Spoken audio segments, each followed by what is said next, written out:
हरी चदरिया ओढ़े धरनिया,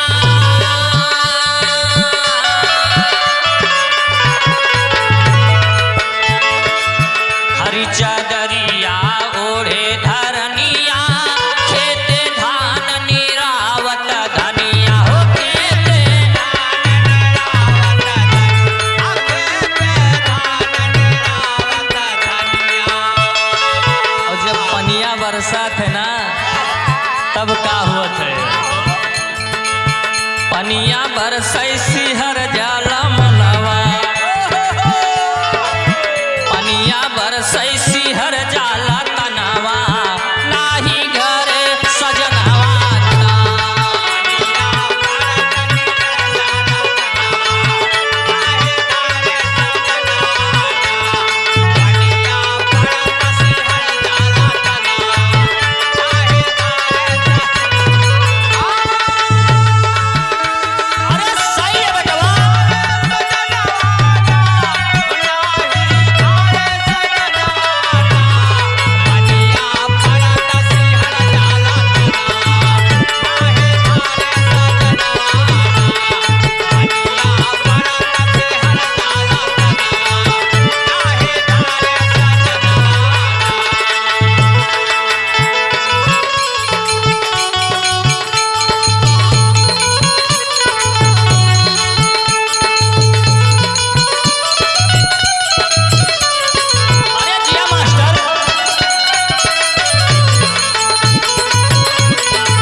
अगले बंद में कहना है,